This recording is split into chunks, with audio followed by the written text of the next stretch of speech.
All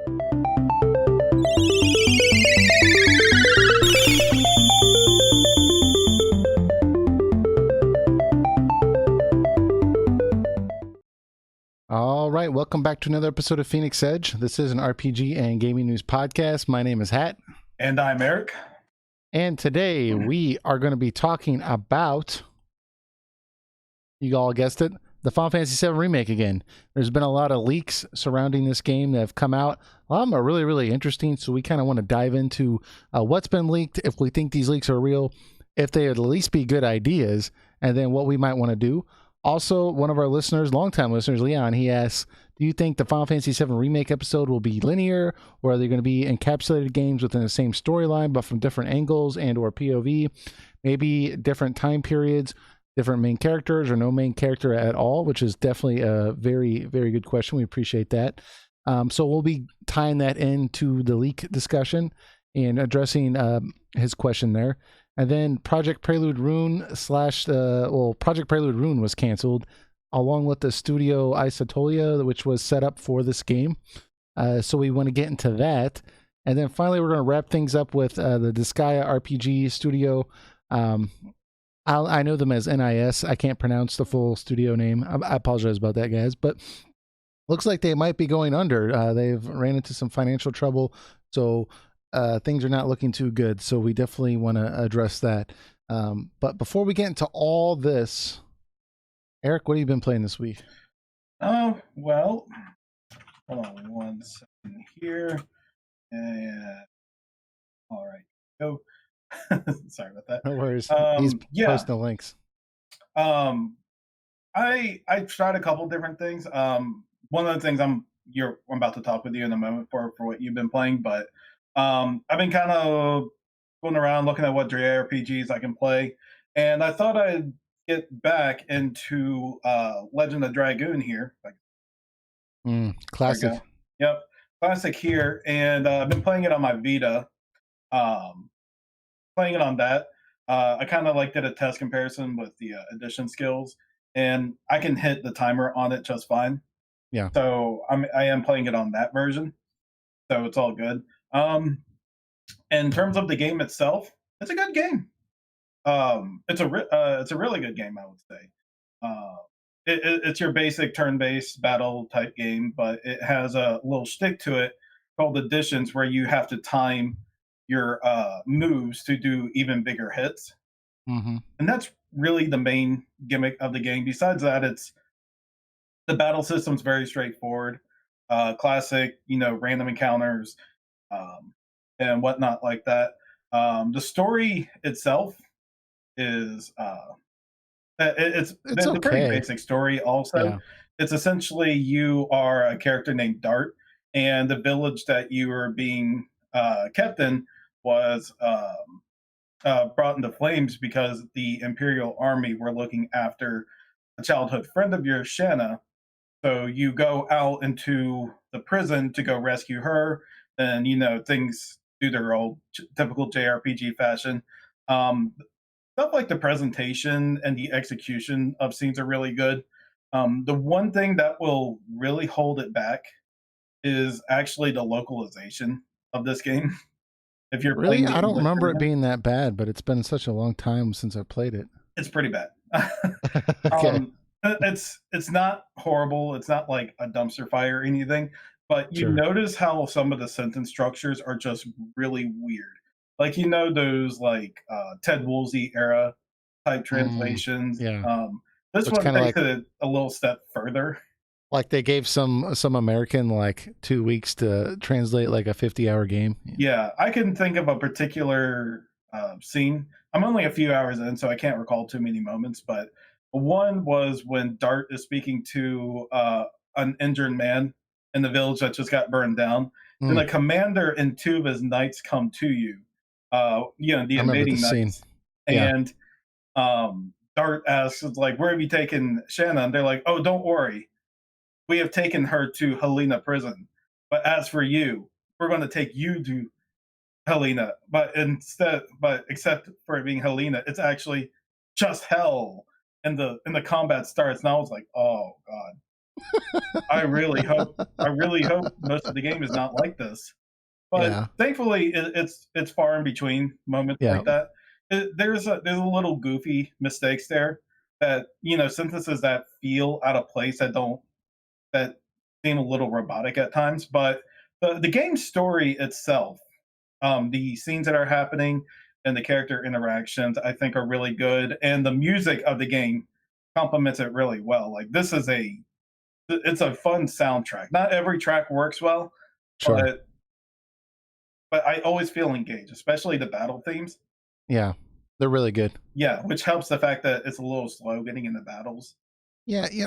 This game, I remember picking it up when I was a kid, and I always felt like this was Sony looking at Square and Squaresoft at the time and seeing the success of Final Fantasy VII and thinking like, okay, we need our own Final Fantasy VII, and coming out with this game. And as a kid, I really enjoyed it because graphically, it was like it looks amazing for a PlayStation game.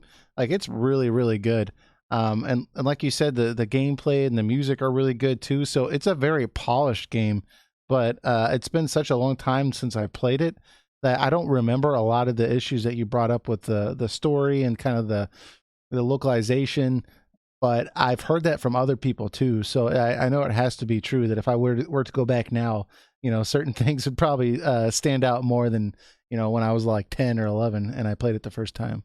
Yeah, I mean, if you're into the PS1 era, classic era RPGs, Legend of Dragoon should most definitely be on your list, and it is pretty accessible.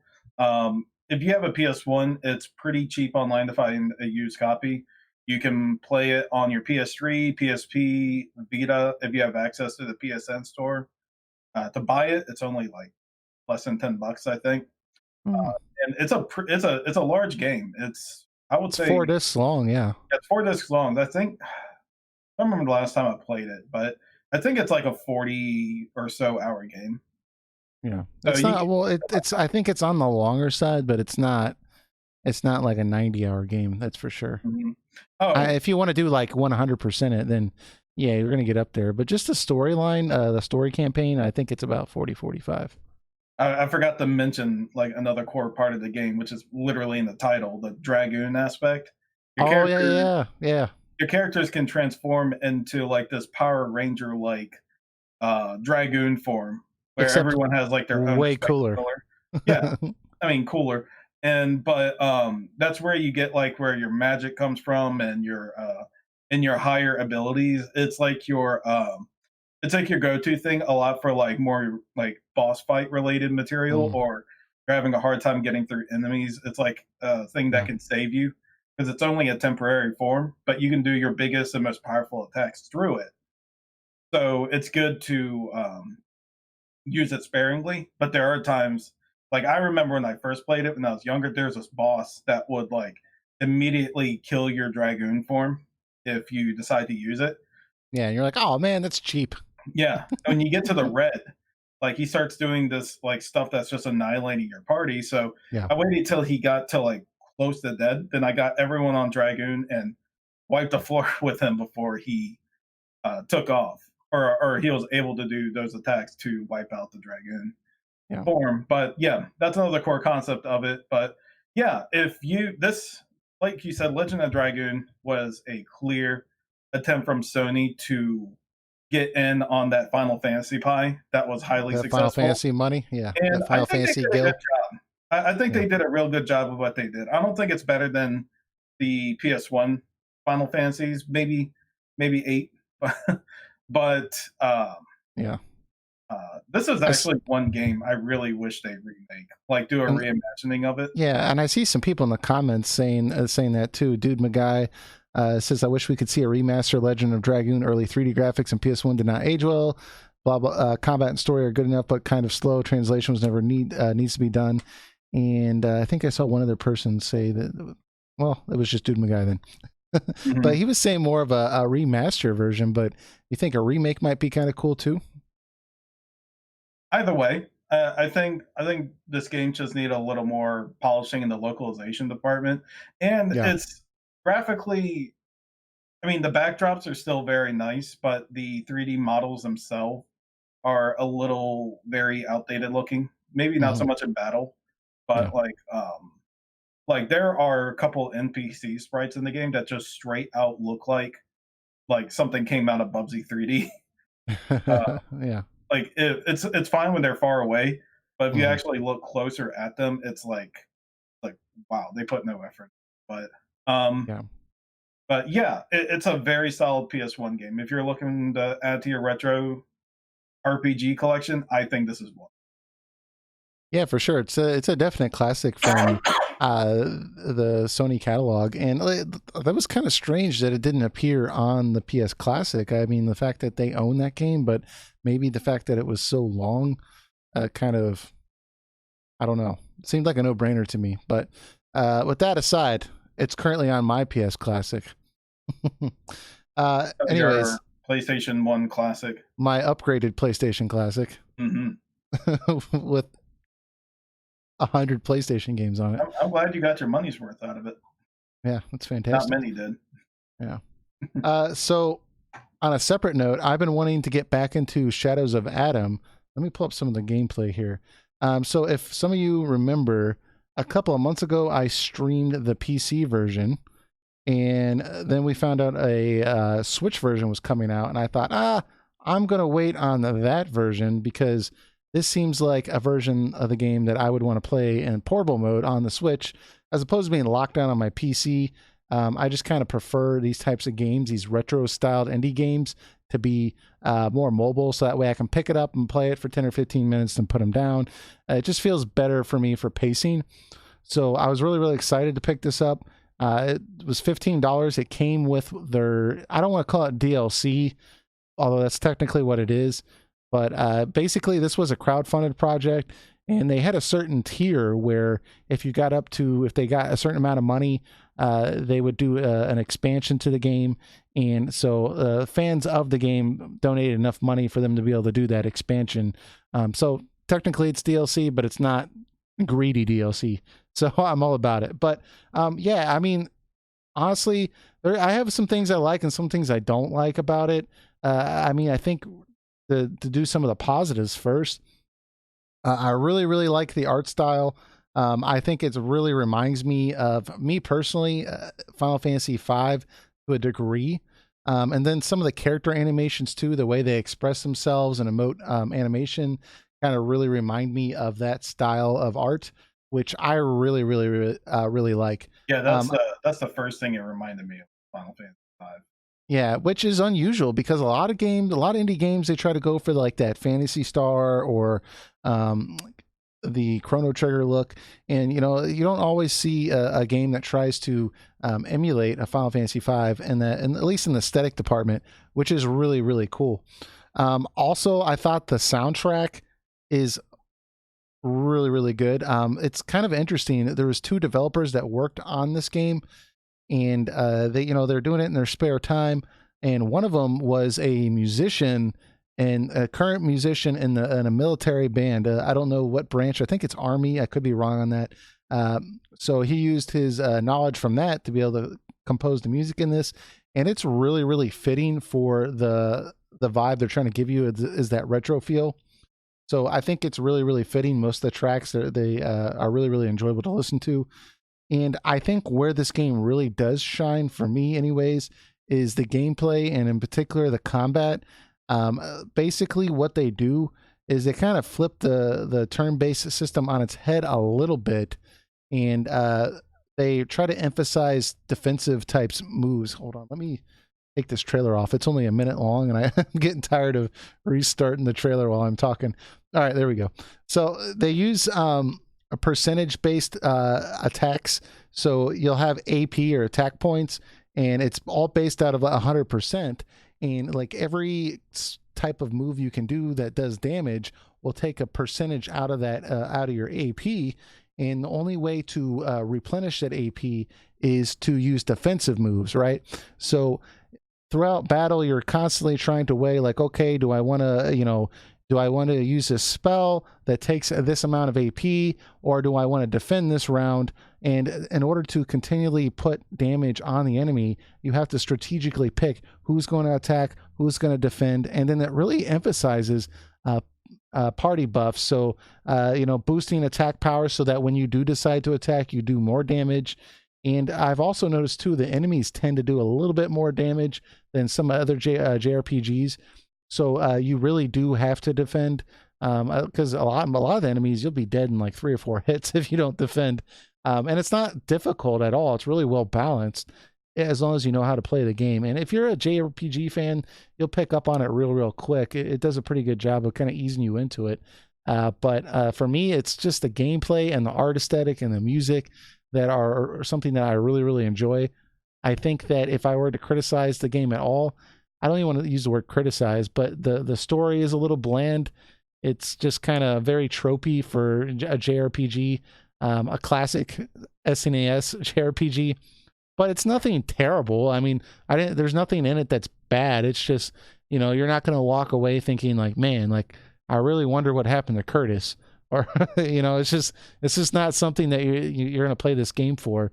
But I mean, I think they do a lot better job with this style of game than like Tokyo RPG Factory, that's been trying to capture that nostalgia for 2 games now and didn't really quite get it. I think they've really got a lot of aspects of what I used to love in those games a lot more in this type of game. So it's something to play on the Switch, pick up for 10 or 15 minutes, grind a little bit, kill some enemies, buy some equipment, solve a puzzle or 2, and then put it down, go to something else. I mean, I think it's a perfectly good way to play it on the Switch. So, Eric, I know you picked it up too. I don't know how much you played of it, but only about what were your 2 thoughts? hours worth. It definitely has some Mystic Quest inspiration. Yeah, that too. Final Fantasy Mystic Quest. In a few things. One, the battle screen is like it's very reminiscent of it, of how the characters line up against the enemies. The other thing is there's no random encounters in the game. You have to run. There's like enemies who block the passage, and you have to go past them. Similar to Mystic Quest, also. And the 2 hours I played of it, I will say the presentation, like you said, is very solid.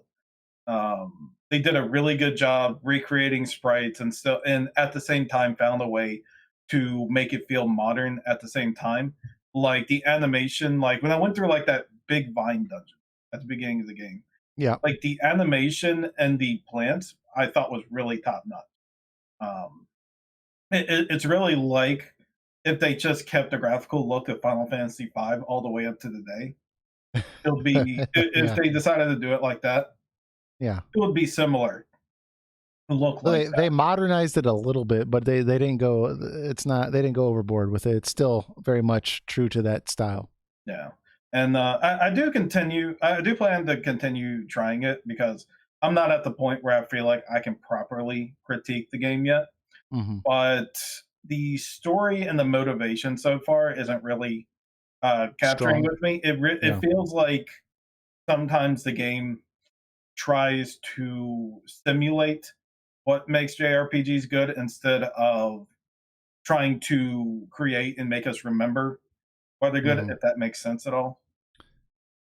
Yeah, that makes. I totally get where you're coming from, because the kind of vibe I get is just that like they're trying to appeal to people that enjoyed that era, and just it's kind of like a fan made this game, right?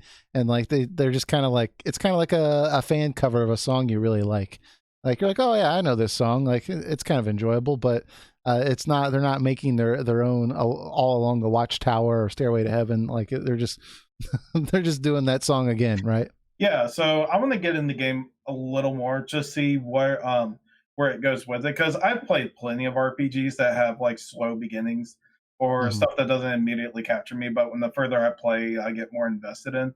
So I'm going to hope that's going to be the deal with this. But so far, I say I like where it's go. I like where it's going. I like the game so far. It's got a lot right going for it, and I'm really impressed that only 2 people made this. Yeah. So I want to get into it a little further and then give a fair critique from there. Sure, that's fair. But if you're into indie RPGs, this isn't a bad one to pick up, especially on the Switch. So I'd definitely check it out if you're looking for something to sink your teeth into over a weekend. It can be a good time. Moving on though, Final Fantasy 7 Remake. We've had some leaks, Eric, and you kind of pointed them at me. And I know usually we don't like to talk. Supposed leaks. Usually we don't like to talk about rumors and leaks and that type of stuff. But these were actually very, very interesting rumors, supposed leaks, and they actually seem like they could be true. And I think it would really be a good framing for a Final Fantasy VII Remake discussion because it brings up some good ideas. So we'll kind of we'll kind of go through these and talk about whether that we think this would be in the remake, or also like whether we think this would be a good idea. And then we can also talk about the authenticity of this, if this actually could be from Square Enix, or if it's just somebody trolling on Reddit. But it's gained a lot of attention. I've seen lots and lots of YouTube videos made specifically about this specific leak, and I think it's just because of the content that's in there. It all seems very, very reasonable. I will say that our good friend Ian, who has he appeared last week. Yeah, he appeared last week. He had pretty good he had a pretty good stance on why it's likely fake. Mm-hmm. So I really do take this up with a grain of salt, but I did like what I read. Like when I read it, it seems like this stuff can be possible. Like, so even if it's not, like if this rumor sheet is not true, there's a lot of bullet points on there that sound like a really good idea or something they may likely do. So it's interesting to go over it and see what could work, not work, or maybe the rumor is true. So I'm not completely supporting or denying it, but that's that's kind of someone who like I'll believe in these type of circles. Yeah. Mm-hmm. Well, I saw there's a couple of things on there where I was like, oh, that makes me think like this isn't true. But at the same time, like you said, like these are some really good ideas. And I think what it is I think it's somebody who did a ton of research and like really put to like theory crafted a bunch of stuff they could possibly do. It's still possible. It could be real. I mean, the fact that he deleted his account a few hours after publishing this, again, that's, if I wanted to create a fake leak, that's exactly what I would do, is once it starts getting traction, delete my account. But regardless, we're going to go through it and see what you guys think. So, and then in addition to that, we're going to tie Leon's question in at the end. So let's go ahead and get into it here. So I'm going to be reading off of, let me just go to the actual Reddit article or page. Now, this is a copy that somebody took because the person deleted their account. So this is a copy and paste job basically from what it was. And it's been confirmed this is exactly word for word what it was. So, and the story around this is essentially that he's a Square Enix employee in California.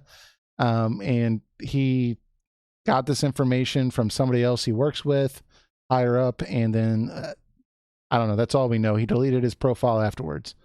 So and there's a lot of stuff to go through, so I think we'll just address all of it, and certain points are less interesting than others, so we may just kind of briefly like hit it and then go to the next one that's a little more juicy, because some of the stuff is kind of like I don't really care until I see more.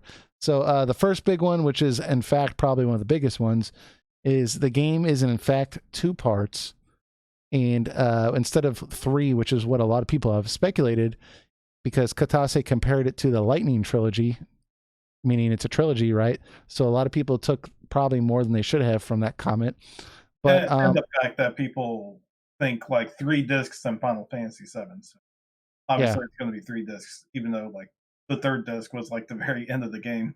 Yeah. Well, and I think what Katase was really trying to emphasize was that each game in the Final Fantasy 13 trilogy was like a 40-hour game.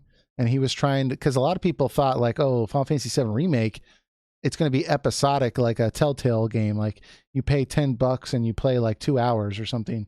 And he was saying like, no. Each release is going to be a full game, just like the Lightning trilogy. But, that doesn't necessarily mean it's 3 games. We just didn't have anything else to go off of.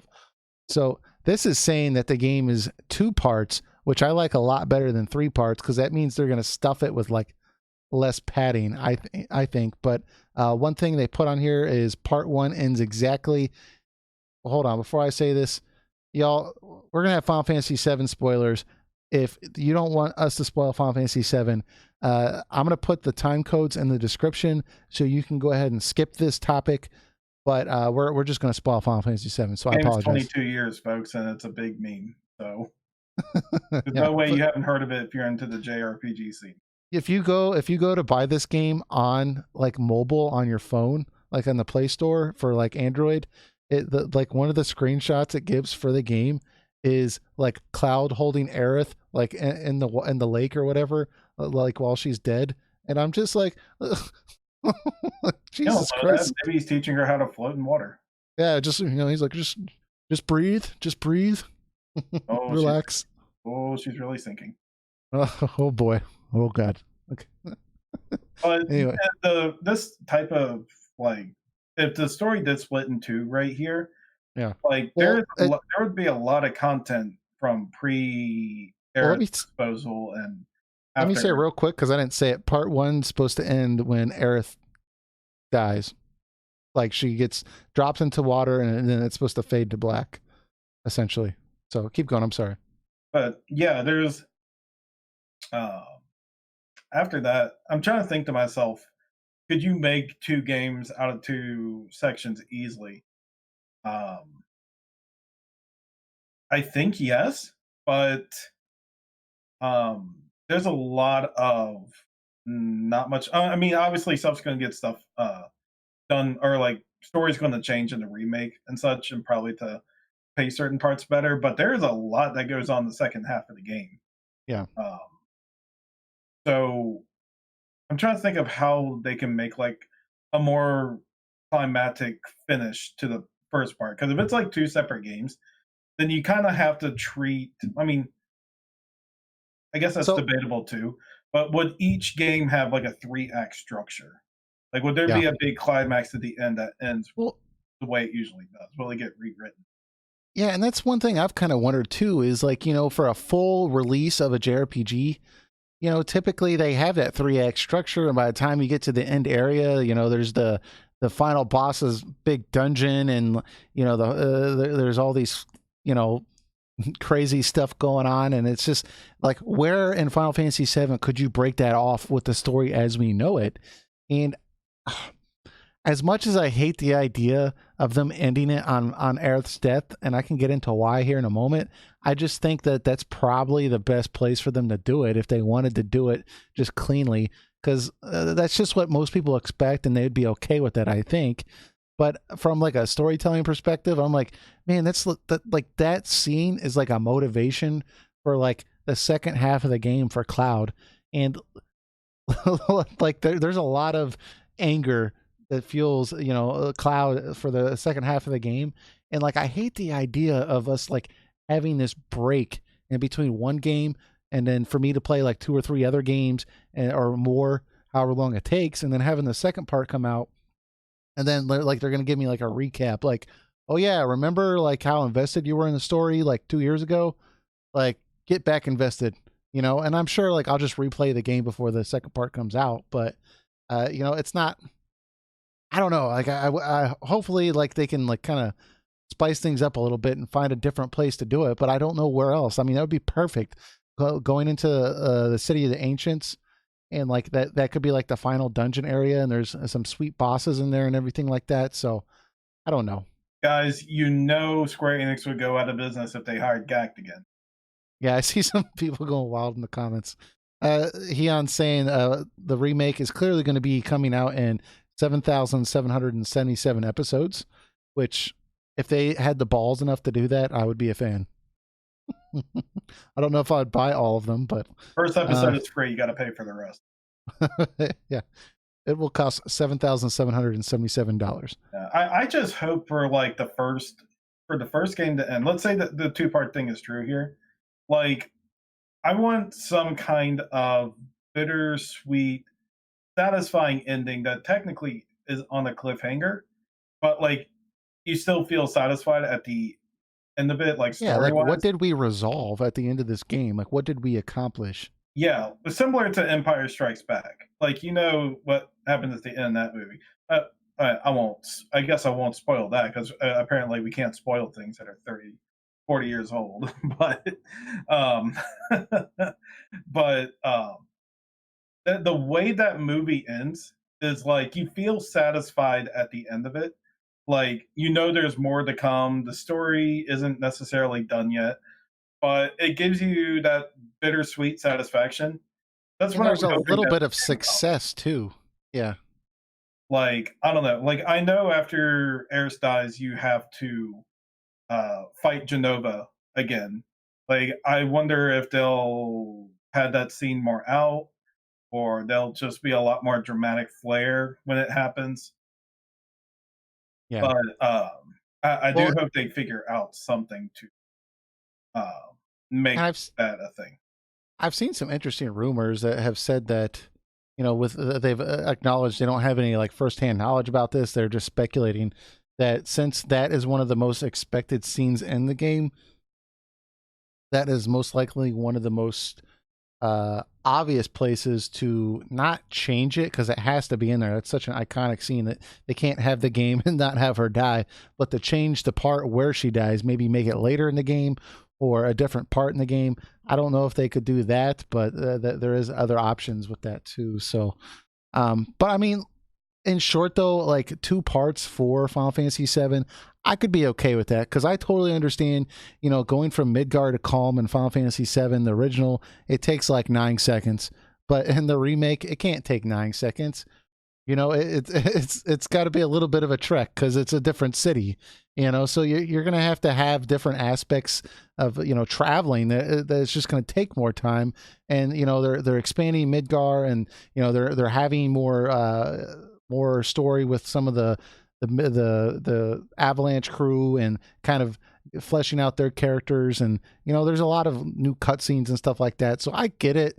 I'll be able to accept 2 games, but when it gets up to like 3 games, I almost feel like it's kind of like the Hobbit trilogy for the movies. Like you finish the second movie and you're just like, oh come on, like did you really need to stretch this out for a third movie? Like it's kind of ridiculous. Like almost like you're milking it. So I feel very, very comfortable with 2 games, though. If they made 3 games, I'm very sure that they would dive more into things like the Nibelheim incident Mm. and like play it Oh, from there's Cloud's plenty of perspective, content. Yeah.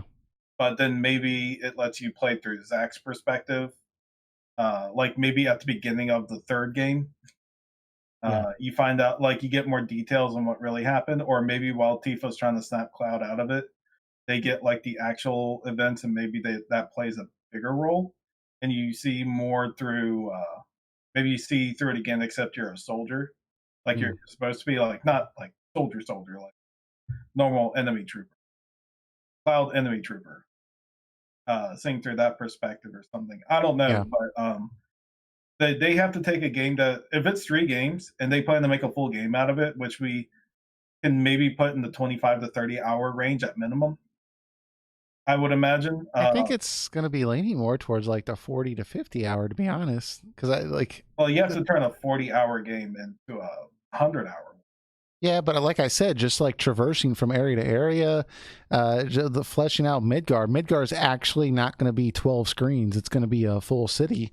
I mean, I'm thinking like this game's just traveling alone should take a little bit longer. But I do agree with you. At some point, you are just padding the game. I mean, let's face it, it was a 40-hour game on the PlayStation 1. So if you're making 3 games, that's just that's in my opinion too long. Tom, if we go from Jensen's perspective, all we're going to be doing is just puking in a toilet. Just, the whole game is like press A to puke. Yeah, I saw Press some triangle people. to mega puke. I saw some people online saying like maybe part 1 was, just Crisis Core. And I'm like, I don't think that's what they're gonna do. Yeah. And especially with this newest trailer, like obviously, but even before that, I was like, I don't think they're gonna do that. Maybe it's a surprise. Maybe this is the second game they're showing us, or maybe they'll do a Star Wars thing, Yeah, or it's like you get episode 2, then 3, then 1. yeah. So, let's unless you got more points, we got a lot of stuff to hit. So I'm thinking we. I mean, stuff like materia shown in almost all weapons. Um, that's that sounds plausible. We saw in the trailer that like Cloud had materia in his weapon. We didn't see where it was placed in Barrett's, but Mm-hmm. it seems like they're probably going to do that. But it makes me question if you get like Ultima weapon, like Mm-hmm. are all the materia going to show on there? Because you get max materia slots on the Ultima weapon. Yeah. So would it all show from there, or like when, or to a more extent, like Tifa? Like Tifa has materia on her gloves. So when she gets like the best uh, fist weapons in the game, like are all the materia going to show on her hands? That's a good point because in certain setups you could have a ton of materia. I mean, what the specifically the leak supposedly says is materia shown in almost all weapons. They do not appear in accessories, nor do accessories appear on your character model. Different weapons will, however, appear on your model. For example, a rune blade will be on Cloud's back if equipped and exploring. So I wonder if maybe you can attach materia to the equipment or accessories, but if it's attached to the accessories, they won't show. But if you attach them to a weapon, because you'll have the ability to attach it to a weapon, that anything that's attached to a weapon would show. But like you bring up, Tifa, she uses her gloves, so uh, I'm assuming she just wouldn't have too many materia slots because it can't just be like 15 pieces of materia like all on her gloves. That would be obnoxious.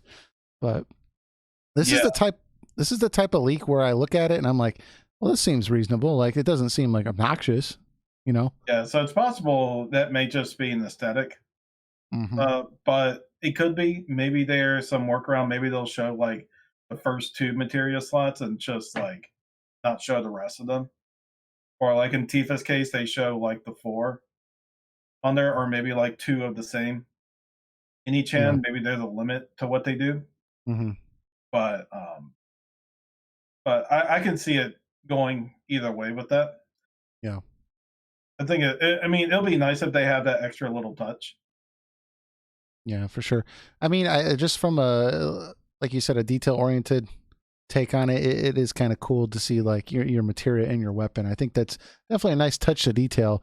And we kind of got a hint with that with the trailer that like there was the idea that you could see what looked like materia on Cloud's Buster Sword. So I mean, it doesn't seem unreasonable.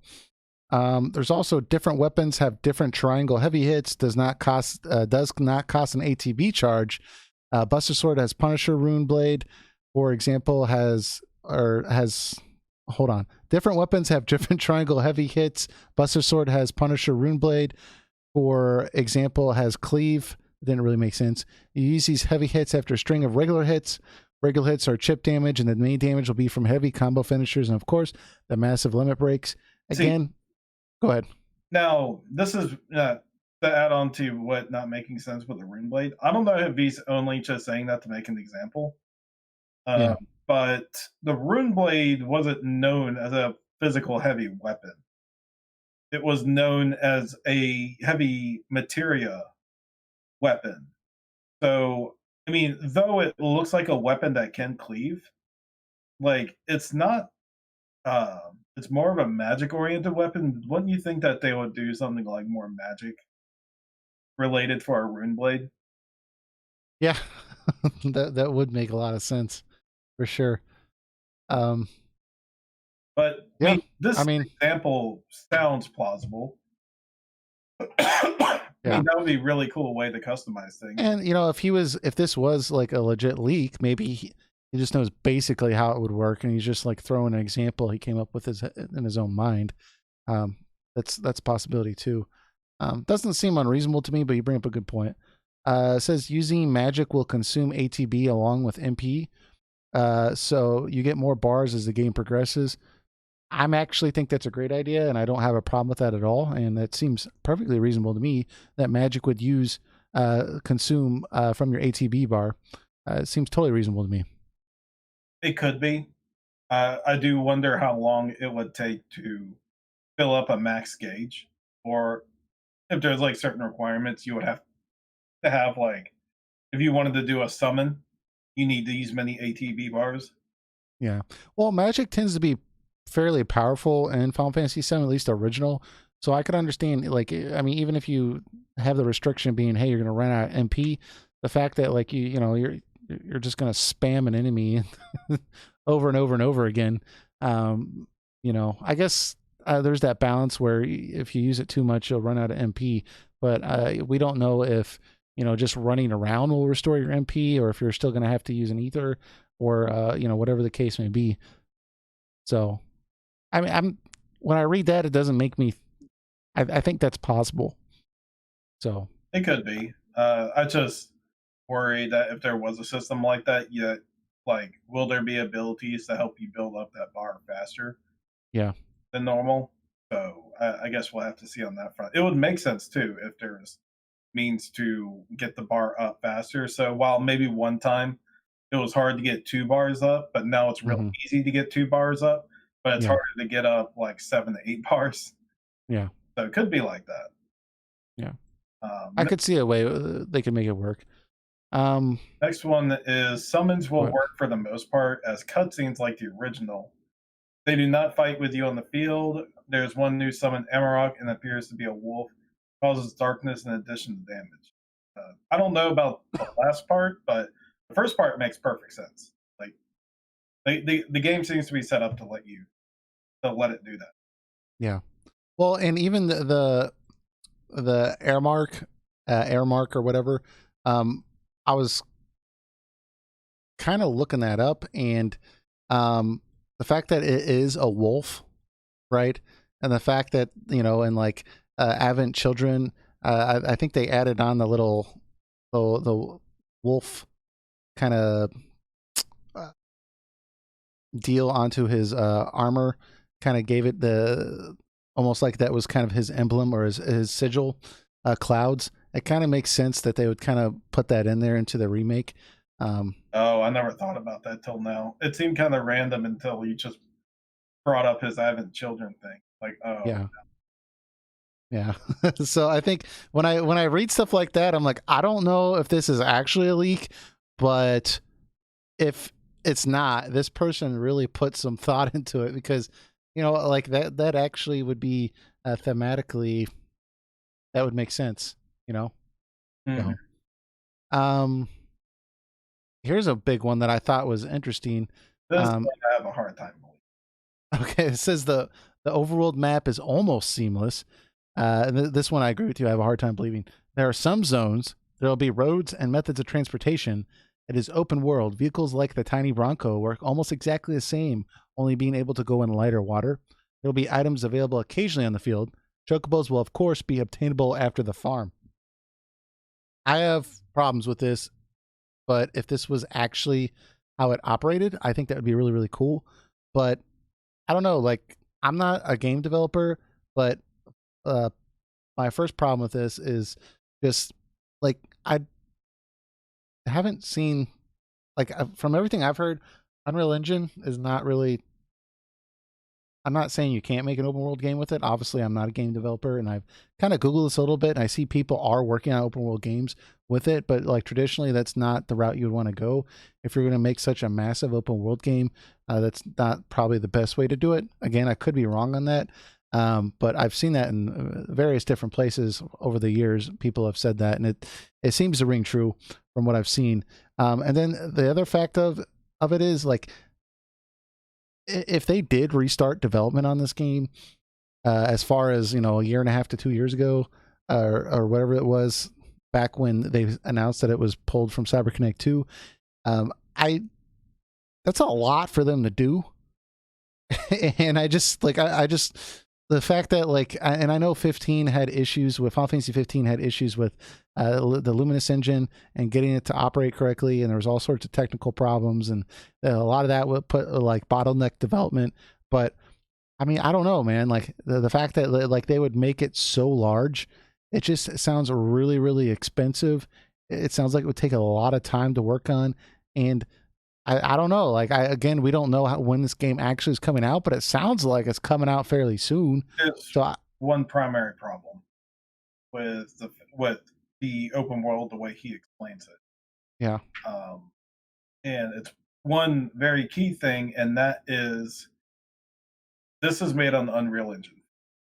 Someone brought it up to me earlier and explained to me how Unreal Engine works. Is Unreal is not built for those big type of open world games similar to FF15. Yeah, and that's just what I was saying. Yeah, it's just that's traditionally not what it's for. I saw they released a recent patch, and they're starting to like put different tool sets and stuff in there that'll kind of let you play with the idea of it, but it's not like it's supposed to not that's not ideally what it's for. Like it's not if you knew from the get-go that's what you wanted to do, that wouldn't be your choice. Granted, Square Enix has a ton of money, but Yeah, I can see it. If I had to speak ideally and working in the context of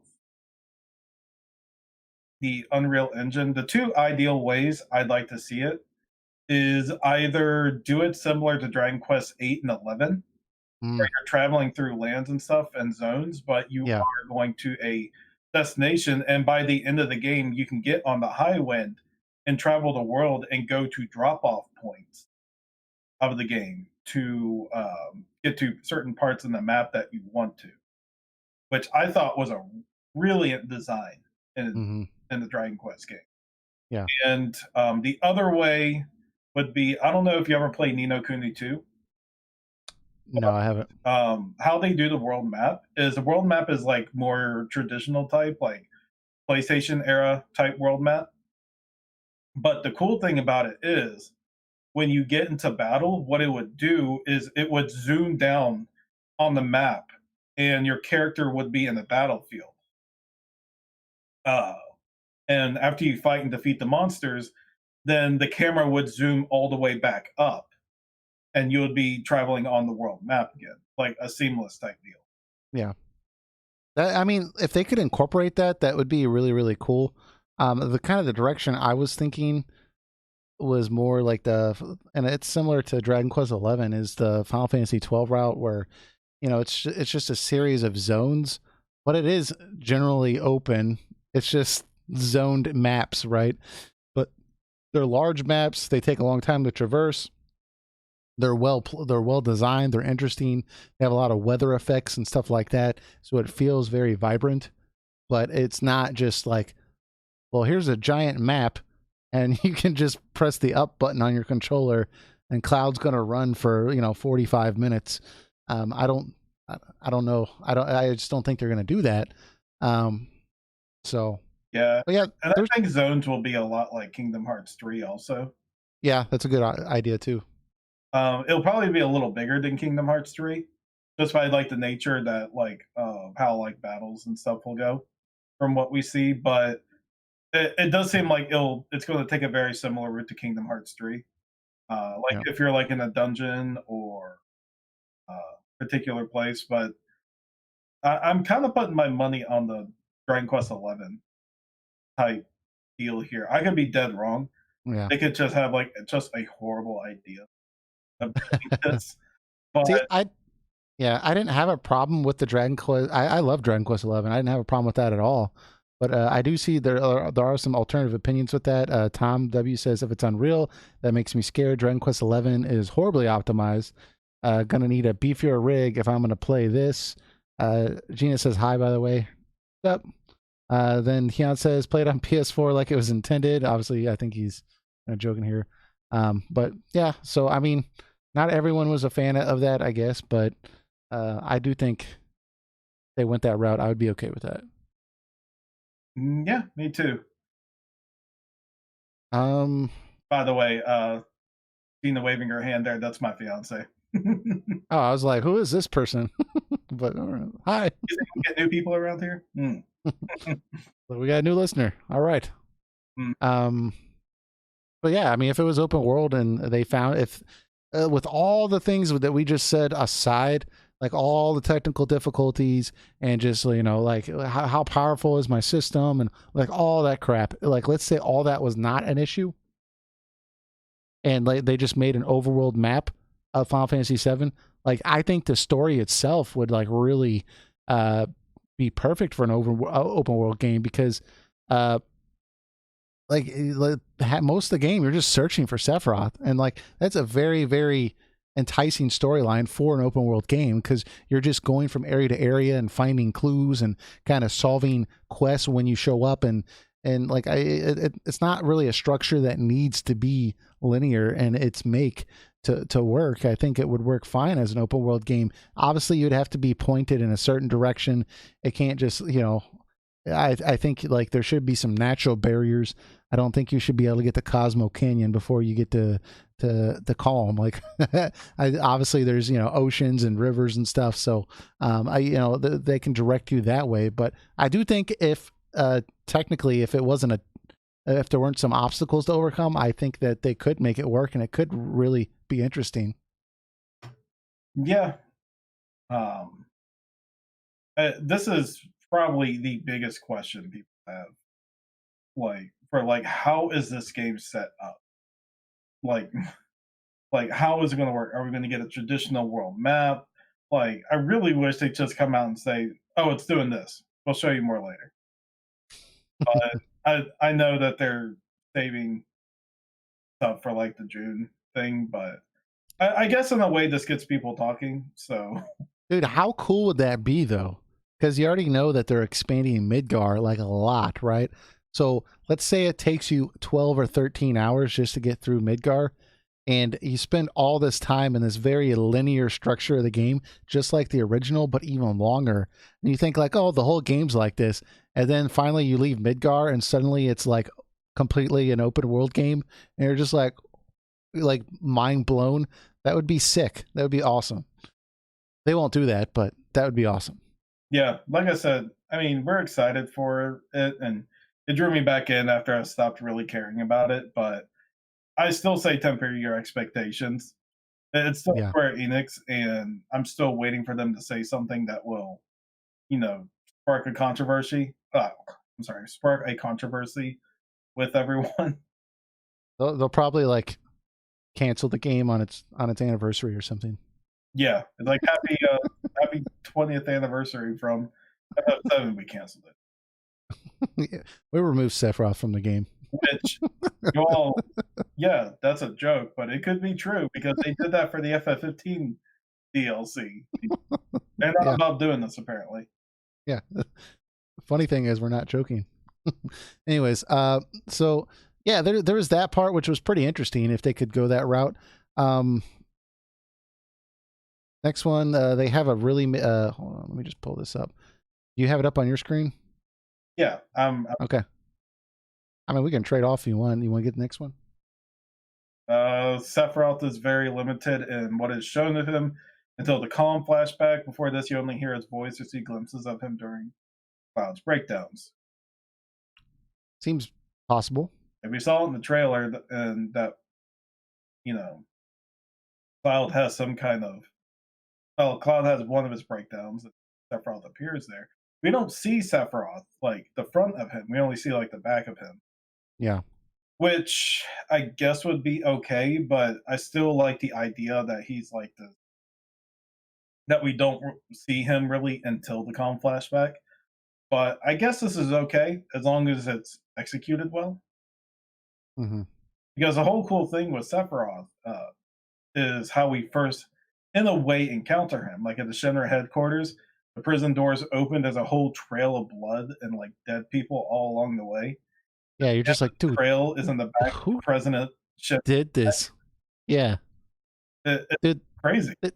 They just beef up that character like so much throughout the game. Like Shinra just has, like you said, the sword in his back, and you're like, Jesus Christ! Like this was like a Game of Thrones moment. Like this character you thought was really, really important, like within a few hours, just like it's just murdered. Like, yeah, whatever. Main character gone. It's just very, very surprising, and like I hope they like you said they keep that gentle reveal of that character. So if they go this route, just like this leak says, he's gonna be very limited in what is shown.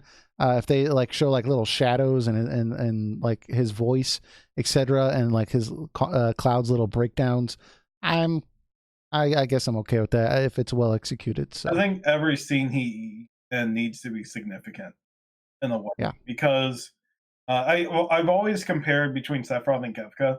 I've always compared it to like Darth Vader and the Joker. Whereas like you don't really know what's going to happen when the Joker comes in.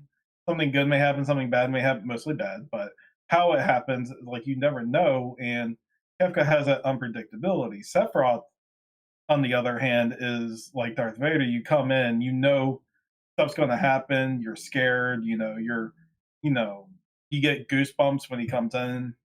You know, Yeah, he's because a bad stuff happens. Yeah. borderline horror movie villain.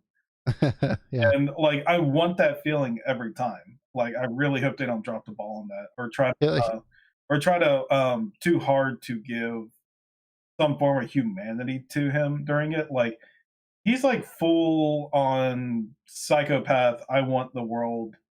Um, watch him just be like sitting there getting a tan in like Costa del Sol or whatever, like on the beach next to Hojo, just like there's Sephiroth just getting like a tan in the remake.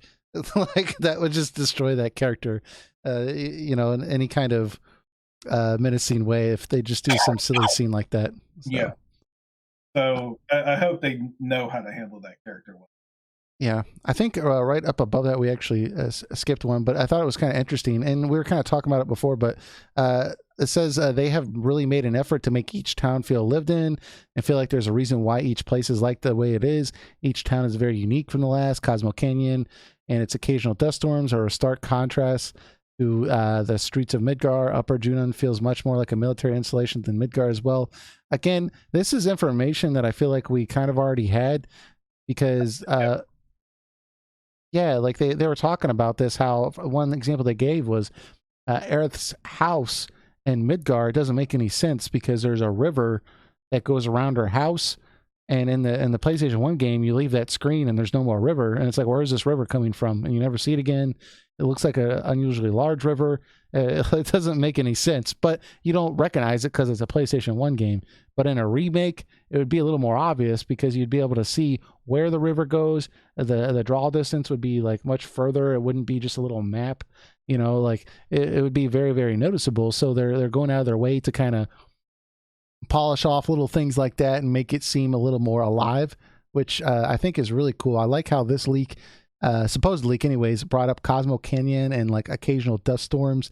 This really brings me back to Final Fantasy 12 with their, you know, their dust storms and like the change of weather and stuff like that. I think if they do these little things like that, that would be really, really engaging to really make you feel immersed in this world. Yeah, just more attention to detail on what it would be like to live in a place like that. Yeah. And what would make sense and not make sense. Like they really, I know I love my good old fashioned FF15 bashing, but they really did not take that into consideration. Like I watched the videos like eye patch, super eye patch, or something like that. Yeah. And he made a really good point, and that one of the biggest drawbacks of FF15 is that the world doesn't feel realistic in a way that like if there's always monsters afoot, then like why aren't there borders around towns? Or Well, why and people aren't yeah. wearing like battle armor at the gas stations? Like there's monsters like right across the street. And if 20 So million people fled Insomnia, like where are all these people? Why didn't I run into any of them?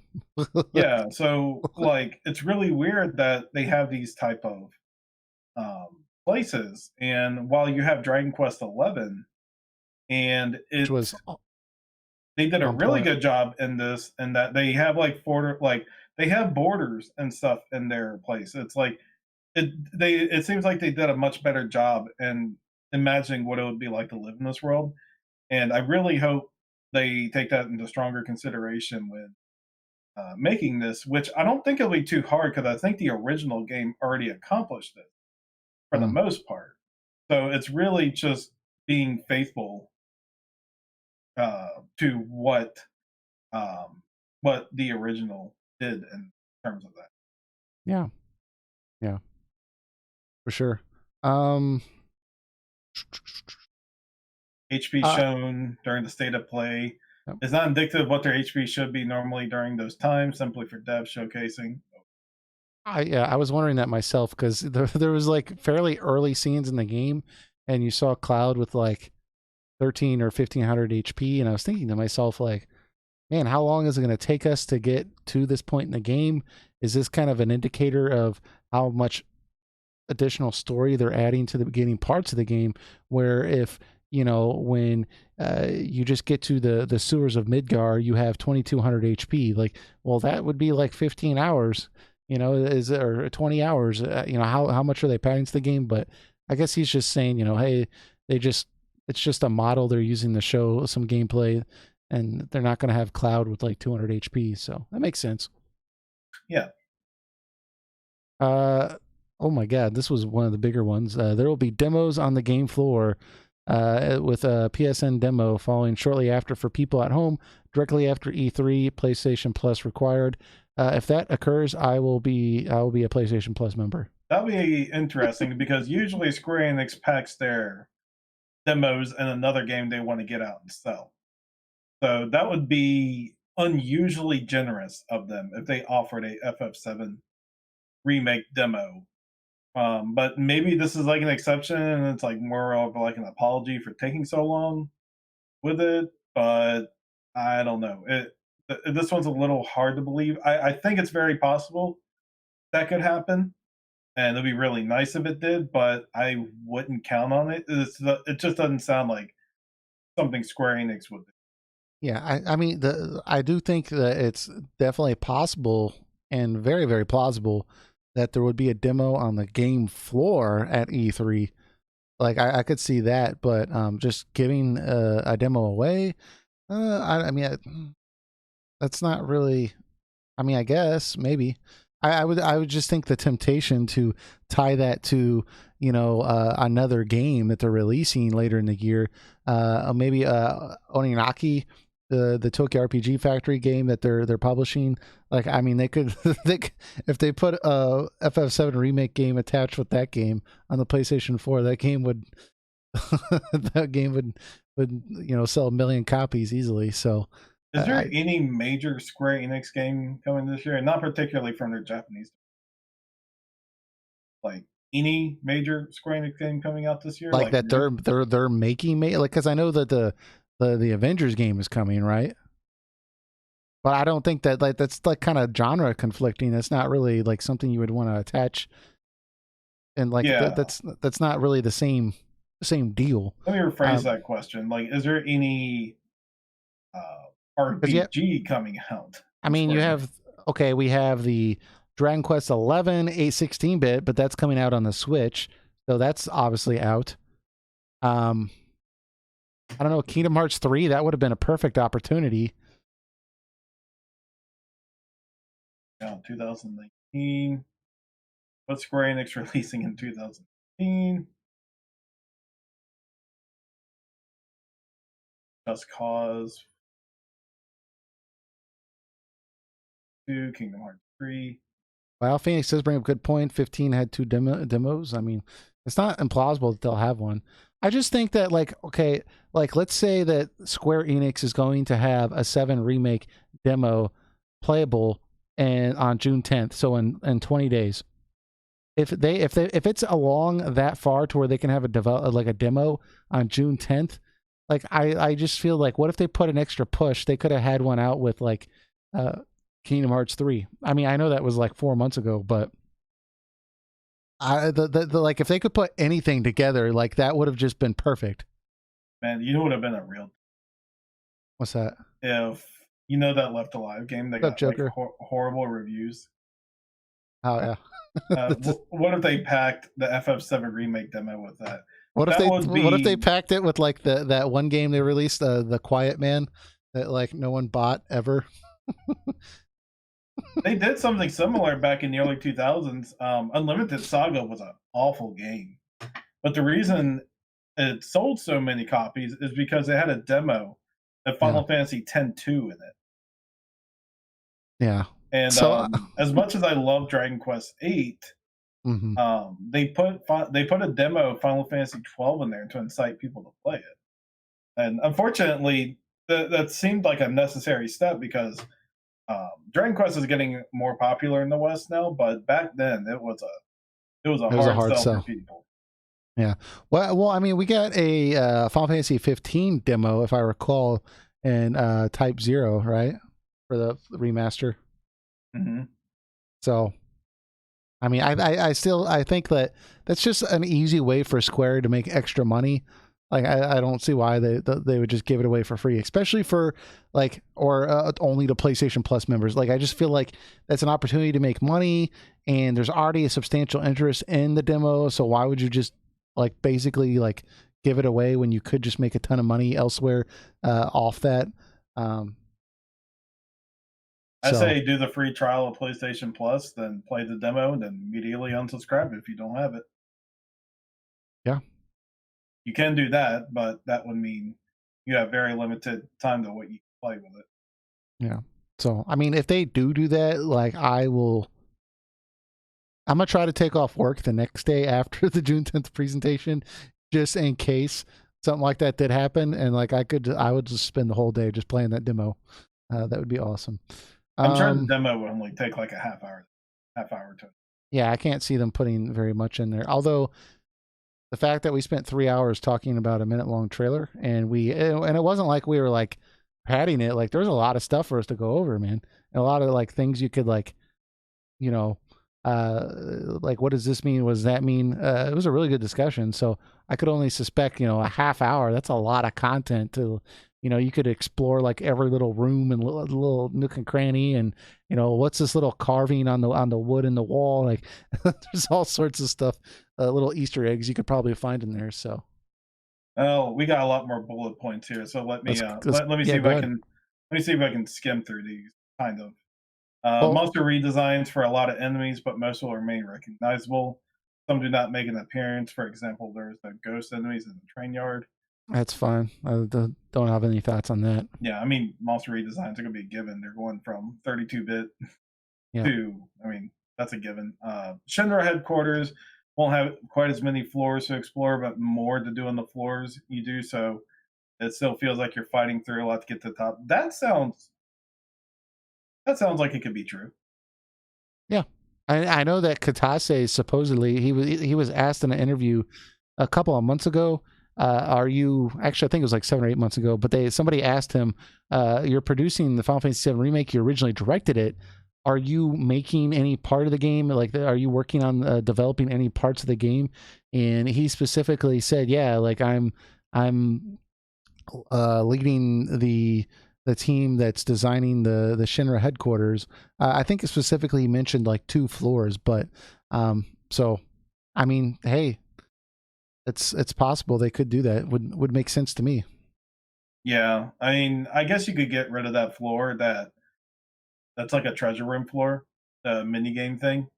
Oh, where you have to like crawl through the vents and stuff. Yeah, and you have to get the three in a particular order to get all three. Yeah. So I kind of well, I don't know. I think Eh, that would be cool, but I wouldn't be surprised if they went and took that out just for. or like the floor where you're putting in pieces of Midgar. Yeah, that too. More of the puzzle floors. Maybe they can integrate that stuff more to same floors or something if they are going to put. Yeah. I don't know. Next one, well, this one is the one everyone's wondering also. um, the design for Tifa is also true to the original outfit. Her face appears to be mostly similar to her Arabic children design, but slightly more Western. Materia also shows up on her gloves. Oh, okay. There's materia on her gloves, so we have that solved. The design for her is true to the original outfit. Okay. Um, I mean, everyone's been true to their. yeah, I think everyone's, to be honest, wondering about her breast size. And I don't mean to be crude, but That, that's probably been the biggest thing I've seen. Yeah. yes, that's the question everyone has. Will her features be like more cartoonishly proportionate, like in the original game, or will they try to do something like Dissidia and like have a more realistic, like Hmm. proportionate? I'm not saying not realistic in the other one, but like for the sake for not being like Cartoonish. over exaggerated Yeah. is the right word. I don't think she'll be over exaggerated. It won't Is look the like correct a term. an 11-year-old boy designed her. Yeah, maybe, but I think they might do a few things to uh, perhaps maybe not Emphasize that as much, yeah. emphasize it as much. Like you see, like on Barrett's um, design is mostly faithful to him, but you see, there's a lot more detail to what he wears. Yeah. I think they'll probably do the same thing. They'll add more detail to her.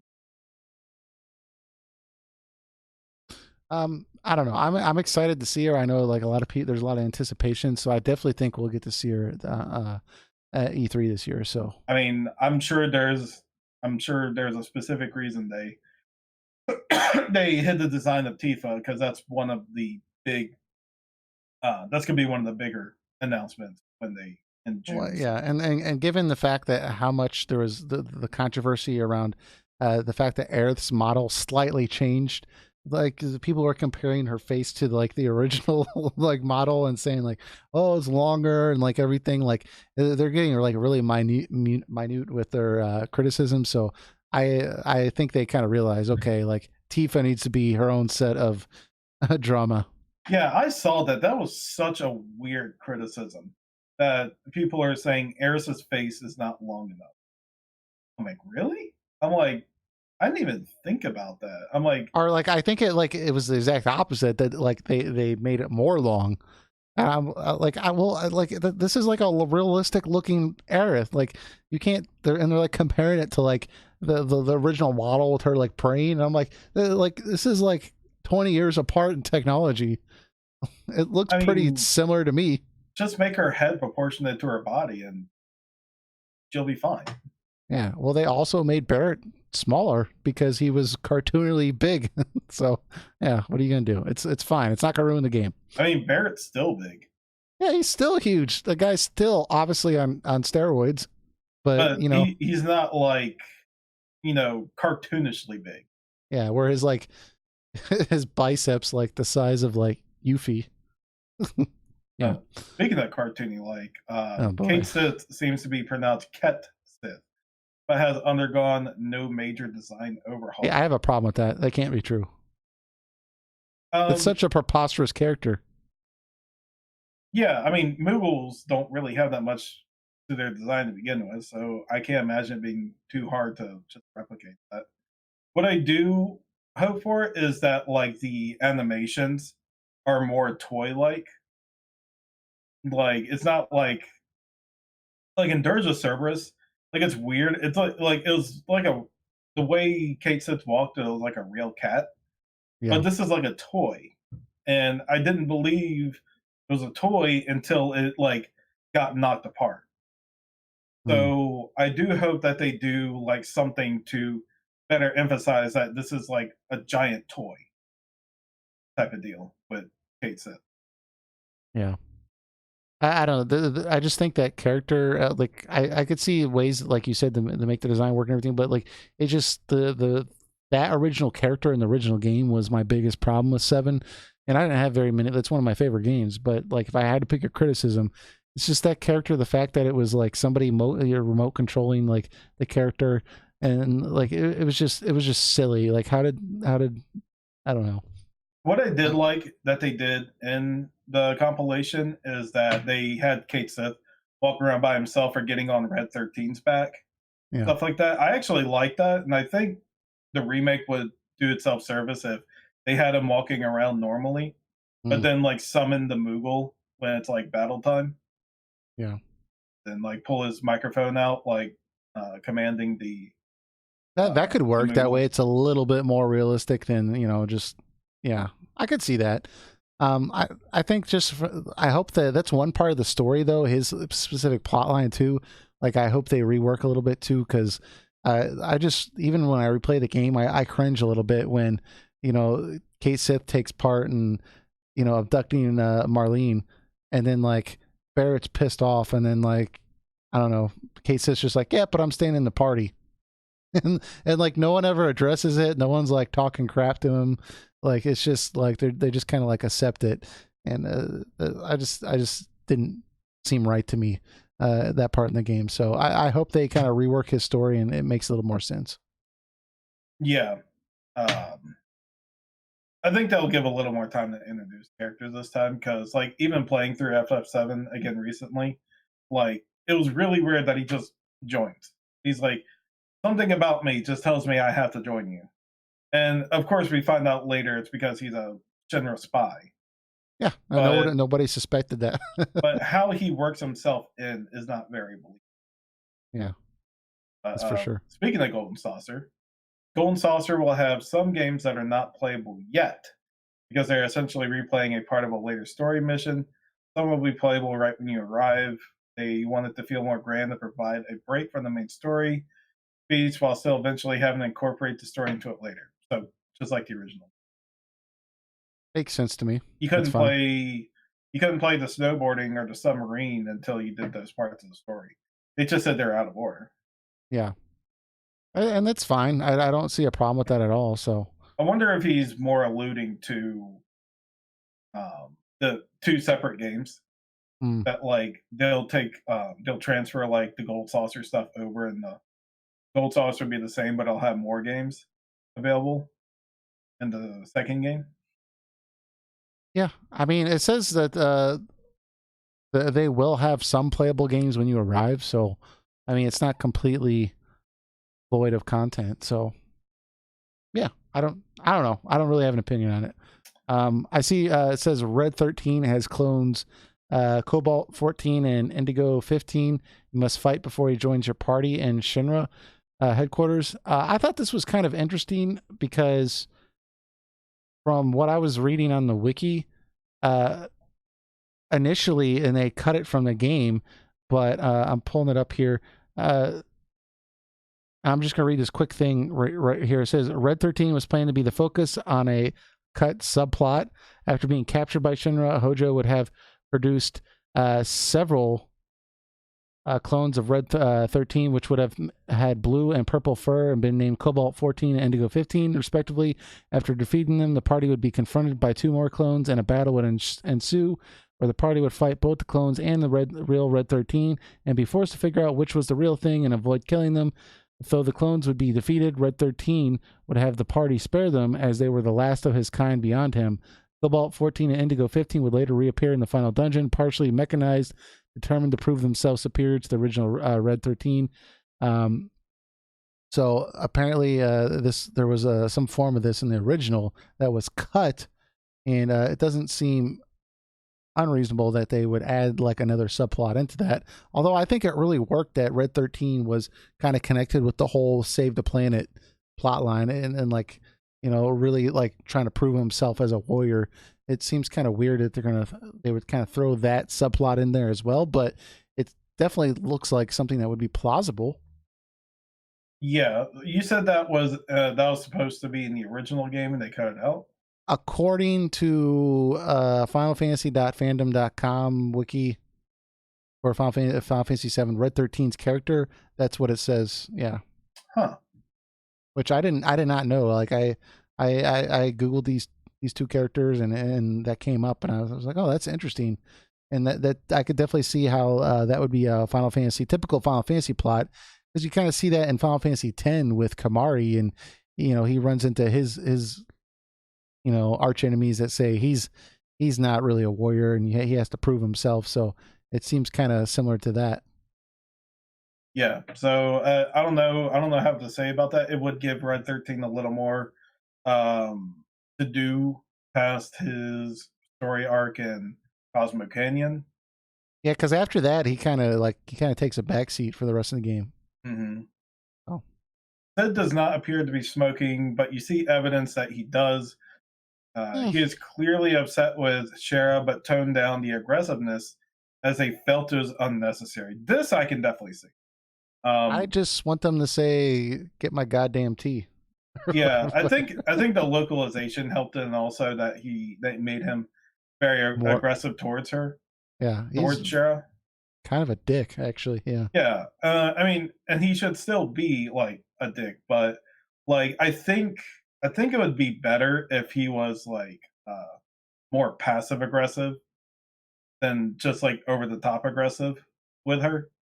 Like you need to show something like that he cares about her, but not in a like a pseudo almost abusive Yeah. relationship type of deal. Yeah. But have him be like a little more passive aggressive with her, like in terms of like her screwing everything up and Yeah. stuff like that. I totally agree with you. I do think if they voice acted a lot of those scenes, it would be really harsh. They're But like, yeah, get over here and give me my goddamn tea. that was hilarious though. Like all your characters are like, he tells them to sit down, and they're all like, oh, they like run over to the table. I love that scene. I think But Sid would be a little more clever. Like, you know how he's like aggressive to your party, where he's like, well, you don't like my hospitality when you sit down and enjoy the cup of tea. I think he would probably be a little more clever with his dialogue there. mhm, It would still make like the situation awkward for the party, yeah. but like, Well, uh, he does end up becoming the leader of the party for like a little bit of the game, so they do have to kind of set some of those qualities up, and probably with him being this aggressive with voice acting, it might be a little yeah. alarming. I mean, they do give him the very southern accent. I have a feeling that will probably return Yeah. in this game too. Well, and But how do you feel about he doesn't appear to be smoking in the game. You just see evidence that he does. Oh man, like it's not that it would ruin the game, but that's like such part of his character with him, like smoking and like like lighting stuff with it with his cigarette. Like I don't know, I just really like that about his character. It's kind of like he's just like this rebel. Like he's willing to take risks, and that's why he smokes, even though it's bad for you. He launches himself into space. Like it's part of his like his character. I don't know. It's not gonna ruin it, but I guess it I'll doesn't surprise me. give Square the benefit of the doubt. I don't think they're going to try to send a message with that. I think maybe it's just hard to animate a face with a cigarette in your mouth. I just wondered if maybe it's just like there's so much negative stuff towards smoking now. Like they just don't feel like if it's rated a T, they should just probably not have him smoking. Well, it says there that they show that he's a smoker, but like he's not like in your face about it. Yeah, he So won't maybe appear to be smoking. You just see evidence that he yeah. smokes. So he might do it occasionally, They might but see a pack of cigarettes or something somewhere, but we yeah, don't ever actually see him smoke it. Yeah. I really think it comes down to it's just how animation is. I can imagine it being a lot harder to not only voice a character, but also animate a character with a cigarette in his mouth. Because even the voice actor will have to pretend he has a cigarette in his mouth always if they do it that way. So I can imagine the voice actor that being annoying. Like Yeah. maybe like occasionally like him pull out a cigarette while he's talking, Hmm. but not like a cigarette always in his mouth. Yeah, because that'd be a little obnoxious. That's for sure. Hmm. How do you feel about the next one? I'm pretty surprised. That's a given. It's a given. Really, because well, I okay. So I've always one thing that's always kind of bothered me about Final Fantasy VII Original was that I feel like Yuffie and especially Vincent are very they add a lot to the game, and I didn't like that. Like if it's your first time playing, if you didn't play with a guide, you'd probably miss it. But the fact that they say you can miss these characters up until a certain point where they become mandatory to get. So This I have a hard time believing. yeah, because they'd have to reanimate all these like cutscenes and stuff, and like that would be a lot of work. I mean, you can exclude them out of cutscenes, I But guess. that's even worse. Yeah, but it would be too jarring on the narrative It to would be keep like them out. Octopath Traveler. There's Like, already there's like they redo cutscenes minor like mhm, with them in it if they're around, but they get like a one or two heisei here and there. But yeah, um, that would be a lot more awkward in a big full remake like this. I do think that they will be mandatory. Yuffie will join you before Junin. Yeah, I don't think it's And going to be like, it's just like when she's going to join you when she joins you. And I don't think it's going to be like, oh, you can push it off. Like, I don't think, you know, you'll be able to continue the story without getting her in the party. and I even think that Wutai is going to be Required. um, Yeah, integrated to the main story. because it adds so much, I think. And I think maybe Vincent's will be side quest like, because his are like all past, or like everything is in the past with. Yeah, So but they based an entire spin-off game off that character because he was so popular. Like, I don't see them, you know, yeah, Dirge of Cerberus. I just like, I feel like he's going to be required too. yeah. I mean, like I know the character themselves could be required. I'm just wondering how they're going to handle Oh, his his side past. material. Yeah, with Yeah, his past with Lucrezia and yeah, Hojo and stuff like that, yeah. or when he was a Turk back then. I don't know Yep. if that would be mandatory or side quest. Same with Yuffie. I don't know if that would be. I mean, it would make sense to be mandatory because it would give um, context to characters who are required Hmm. to be in your party now. So I feel like you would have to diverge into their stories. Yeah, I totally agree with that. I don't know. I mean, if they're gonna do some kind of optional side content, like I definitely think his would be rewarding, but not necessary for you to do the main story. So that makes sense to me. Um, with the rest of the stuff, I mean, it's pretty. We can go through it real quick, but there's not really much there. Cloud will have a dress and wig in one particular scene. We already knew that, but apparently it's only one scene, I guess. But it fades to black, getting in and out of it. Okay, I'm okay with that. I don't want to see him actually changing. Uh, Yeah, Honeybee Inn requires guild to get into instead of a membership card. That's fine. Squatty minigame returns. We already suspected that. yeah. As these are full games, each will be priced at $60. I guess that's kind of big news if this turned out to be real, but we already kind of expected that anyways, or at least I did. And signals have gone out to retailers to prepare for pre-orders. I think that whether or not he got that information from someone, that is true because I was at GameStop and they told me I didn't even ask about it. They were like, "Yeah, we just got the word that it's okay for us to start accepting pre-orders for the 7 remake." Again, that's probably just from GameStop themselves trying to make some extra money, but Yeah, they have placeholders there now, but it's mhm, not anything definitive. yeah, Like I'm sure it probably says on their thing, December 31st, 2019. yeah. Well, I remember even in like 2017, like Amazon was letting you pre-order the 7 remake. So I mean, you didn't. I don't think you had to pay money for it, but like people just taking advantage. You can't read into that too much, but um, yeah, that's all the stuff that's on there. I know Leon had a quick question, which we kind of already addressed, but let's just make sure we hit it there because we brought it up. Um, with the 7 remake, he said, "Do you think the 7 remake episode will be linear, or are they going to be encapsulated games with the same storyline but from different angles and or point of view, maybe different time periods, different main characters, or no main character at all?" Personally, with the linearity type point, we kind of said more zone oriented, so maybe not quite as linear as the original, but it's a possibility. I think it's gonna be. It's gonna be. I think it's gonna be a linear game, and it's gonna be. It's gonna be very, very faithful to the original game.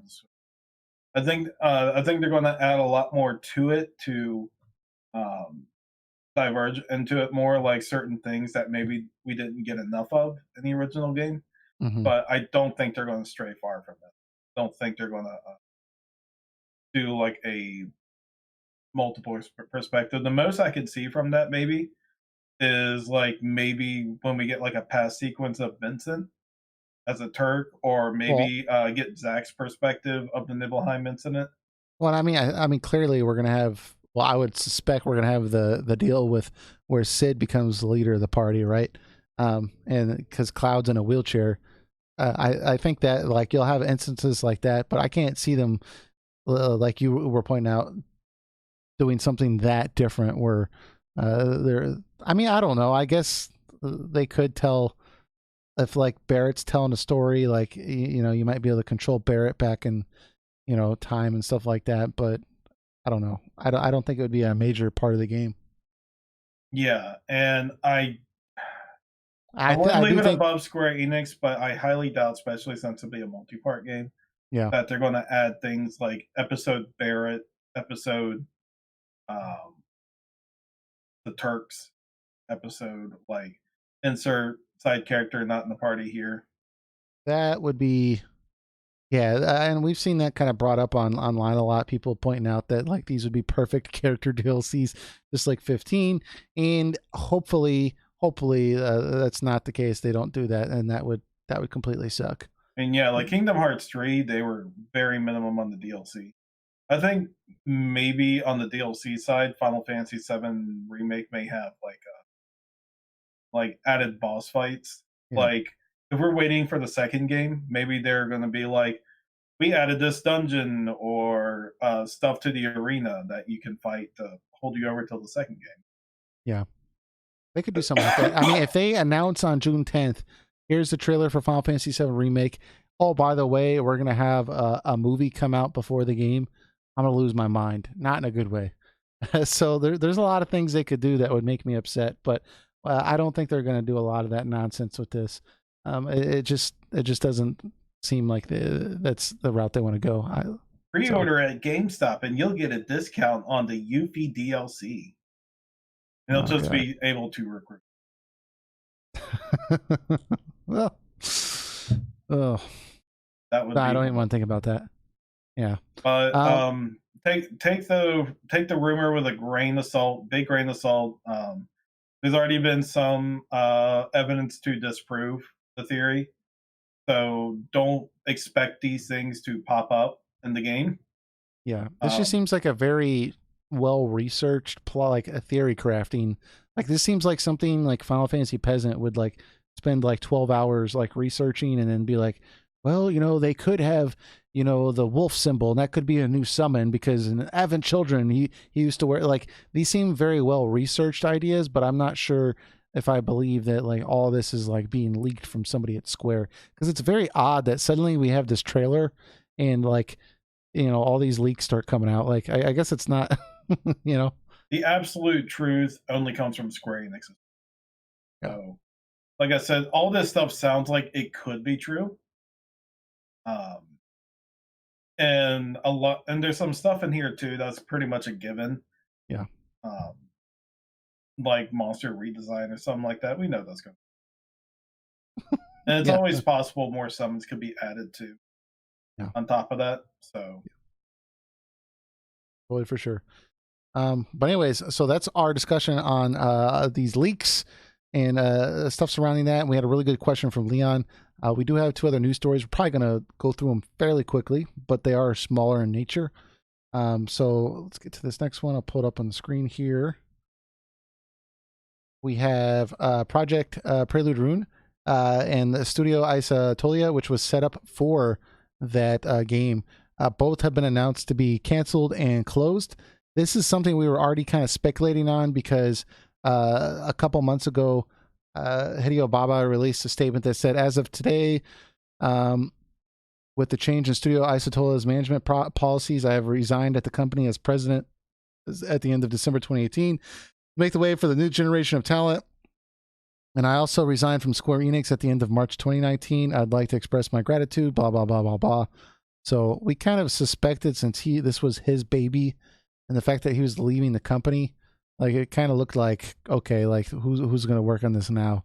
And doesn't look like anyone was going to work on it. They just canceled it. So, and I'm, go ahead. there's probably a lot of internal conflict, and Hideo Baba probably had a lot of conflicting Mm-hmm. stances that probably conflict with Square Enix. And probably Square Enix thoughts was instead of just trying to rebuild from what he made, they will just trash it all together. Especially since they haven't shown like actual gameplay footage yet. They only showed a concept, like and like a little bit of what the presentation would be like, but they Yeah. never actually really showed a game. So it's probably safe to cancel it. Realistically, not many people heard of it. Like if you shouted Project Prelude Rune, in the forum, probably only a small handful of people will know what you're talking about. So Square Enix Yeah. probably thought, just put it under the rug. Yeah, and to be honest, I'm kind of okay. But not that I was interested in Project Prelude Rune. It looked like an interesting aesthetic with that kind of cell shaded look, and it looked promising, like it could be a good game. And I still would like to see if that game could come back in the future. But at the same time, you know, I can understand they need to just consolidate all these various different studios and just like kind of pull. It looks like they're pulling staff from that studio, and they're putting them elsewhere in the company and stuff. And you know, that's what I think they should be doing right now. They should be consolidating their effort and just kind of, you know, pushing forward with, you know, a few ideas that they know will work. I think that's perfectly fine for the company to be doing. So, Well, I heard Yoshi P's recruiting for his next project that's totally not FF16. Maybe they can jump some manpower in there. What I really want going is Final Fantasy 16, because if that man is leading 16, then I am all more looking forward to it. yeah, for sure. And I definitely think it looks, everything's pointing towards that's what his new project is going to be. I can't imagine it being anything else. And it says, and they might be pulling staff from there to there. It says, following evaluation of various aspects of Project Prelude Rune, development of the title has been canceled. The studio Isotoya is no longer in operation. We have been taking appropriate steps to assign studio staff to other projects within the Square Enix group. So Yeah, I'm just going to take a huge leap of faith here and say they're all going to work on Final Fantasy 16. maybe, who knows? But I am a little disappointed in that. I would like to see what Hideo Baba was capable of outside of Tales. If he Yeah, could make a good RPG that wasn't bound by set rules already established in a franchise, that like he could maybe like be a little more free to do something he wants. So it would have been interesting to see how he does on a new project. But at the same time, I really won't lose sleep over this cancellation. yeah, because we only got a minute long trailer here, and again, it looked kind of interesting. I think we pointed out, or you, I think it was mostly you, Eric, pointed out some of the character running animations was a little rough, but that we saw in the original trailer. But it looked like an interesting game, but I just didn't know enough about it to actually be sad for it to go. Other than, you know, using my imagination to be like, what could this be? You know, Yeah, I remember that. It was just like the areas look good. It has that nice cell shaded look, pseudo cell shaded. looks like a great PS2 game or PlayStation 3 game, maybe. But Yeah, it does look like a PlayStation. I mean, the draw distance more like PS4. I yeah, mean, the game looked like it had potential. I I mean, what I said between Hideo Baba and the studio is only a theory, but it seems like with the history Square has had with head developers, that this is something that could be a possibility. sure. So, anyways, like I wasn't surprised once we saw this news. I kind of figured that anyways once I saw he was leaving the company, because I could only suspect why you would do that if you know you had your own project you were working on, why you would leave, and maybe it was going to continue on, and just his departure, they just said, you know what, we don't really have anyone else of note to really assign to this, so you know who knows. But I'm sure the details will come out later. But I suspect it's just like you said. So. Hmm. Um, jump to our next topic. Yeah. Okay, so ah, Disgaea, the tactical RPG series Disgaea.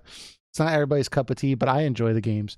The Not studio, my cup of tea, I but I always called them. acknowledge they're good games. Yeah, they got great gameplay and they're really silly. But they got the company I've always called NIS, but apparently this is from DualShocker, so I'll go ahead and just read this article here. But apparently they're not doing so hot. Um, It says they're in dire financial straits and cannot afford to pay staff after a mobile title they made was deplatformed. So, according to reports from various Japanese news outlets and relayed through Twitter, user HD Kirin, the company is in dire financial straits. The development and publishing company has been suffering for quite some time due to some poor sales of their titles in Japan, and now it seems due to debilitating issues surrounding their latest mobile title, Disgaea RPG, they can no longer afford to pay their employees. In order to raise enough money to pay for the development staff costs, the company has resorted to a moving strike warrant. A moving strike warrant is a stock term, a method of raising funds that otherwise cannot be acquired through the normal means of borrowing from banks or investors due to already being deficit. The company raises money by selling their stocks at a cheap price. Security companies profit greatly from buying said cheaper stocks, while the company's investors are ultimately the ones who lose the most, since the stocks they currently hold lose money and lead to the stock's overall decline. Japanese site Hanavi, said that wrong, confirms that the Sky RPG is the main cause for this last decline that resulted in the company unable to pay wages. On March 19th of this year, the title, a collaboration effort between NIS and ForwardWorks, a subsidiary of Sony, began service. However, since that launch, the game had to undergo long-term maintenance due to its many and major issues and was taken down. Service has not been restored as of this writing. Naturally, as revenue cannot be gained from a game no longer available on the market, the company has no way to recoup their losses and pay the staff's salaries. The ForwardWorks official blog released a statement on the issue, apologizing to players for the ongoing issue. The official Twitter account also released a status update encouraging players who purchase paid items by March 31st to submit their inquiry to a support email account.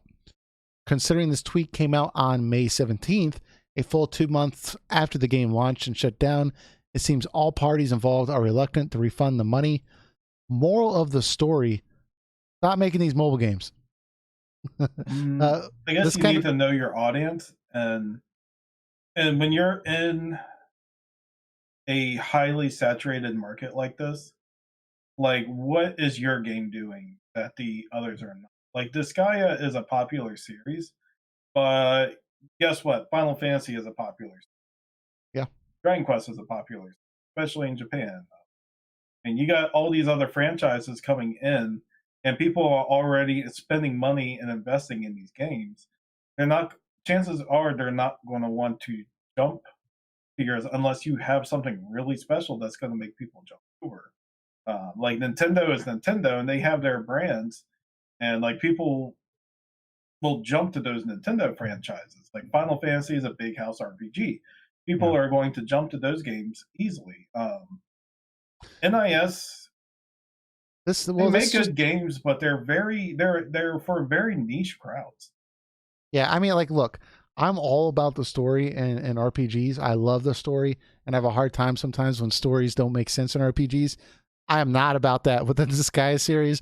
I don't even like pay attention to story half the time, except like the humor. It just makes me laugh, and then that's it.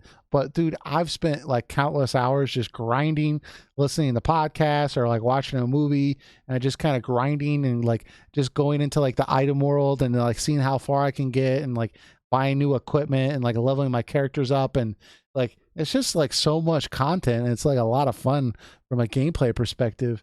But you know, like what we saw from the article was just this mobile game they released. It had a bunch of issues and it didn't play right, and like they had to take it offline and try to fix it. And you know, this is months and months without, you know, any revenue, and then it just gets to the point where it's going to cost more money than it's worth to fix it. And you know, it's just, I mean, we saw this a little bit, not the same, but with Terra Battle 2, it didn't, and I don't think it necessarily had an issue, but like it just didn't make enough money because it wasn't what they wanted or whatever. So, and it ended up being, you know, a loss, I think. So, I think making sequels to a mobile is very risky because there's a lot of similarities between Terra Battle 1 and 2, and like in terms of gameplay, and people have just like heavily invested in the first game. So asking them to jump to a second game probably very demanding. I'm not saying you can't do stuff like that, but I think there's a lot of trials and tribulation convince people to come over, because Terra Battle 2's presentation, like in story, was very intriguing. It was just that whole grid system thing was just Yeah, it was a turnoff. it was a very big turnoff. But in terms of NIS here, They I don't had think they they'll shut down. I mean, I don't. It looks pretty grim. I mean, the fact that they're not paying their workers because they don't have enough money. They've already re-released all these HD remasters and stuff. They're supposed to be really good. So I mean, I don't think they'll shut down. I think, like you said, like Disgaea has a very um, devoted fan base, and I suspect that somebody's going to come along and just buy them out. You know, like I could see Nintendo doing it, and I can see Sega doing it. or Sega. Yeah, Sega would probably be a better bet to come out and just buy them cheap. I mean, and there you go. Like that would be a perfect fit for them. Obviously that's not ideal. Ideally, the company would still be by itself making games because you never know. Like once a new company buys a series basically, or a company, like suddenly like it's just not the same game. Mass Effect Andromeda, for example. But yeah, if I had to predict two companies that would buy it out, it would be Sega or Bandai Namco. Yeah, I think one of those two would have good reason to bring. And I think that I don't see anyone just letting them go under because those games, even these re-releases on the Switch, they've apparently sold pretty well for their genre. So it's not. I mean, obviously, it's not Breath of the Wild sales, but I mean, for that niche audience, it does have a pretty big following. So, but I saw this and like I was just like, oh man, like I really like these games. I look forward to them. They're a lot of fun to play. They're a little silly, but I love the soundtrack on them. They're so like off the wall and jazzy and stuff, and they're good games. But I was really disappointed when I heard this, and made me want to go out and buy some of their re-releases on other systems also, just to try to support them. But like you said, like I'm sure somebody's going to come along. Maybe probably Sega would be a good bet for them to pick them up. I definitely think somebody has to. I hope so. Like I said, the games are not my cup of tea. I don't care for that kind of aesthetic and type of system it has, but I can acknowledge that they're well-made games, and there's an obvious fan base for them who enjoy each one that comes out. I haven't really seen too many negative things said about each game that have come out from people, so I do hope someone buys them out, or they find a way to turn this around and keep making those games for people. And if they can turn this around, odds are they'll probably never make a mobile game again, which is a plus. I think success if they stay afloat or not. I think mobile's done with them. Yeah. So but I think that's it for our topics this week. Somehow we managed to keep this under 2 hours with such a lengthy Final Fantasy VII Remake discussion. But if we had 2 more people on, it probably would have been a 5-hour podcast. Yeah. No.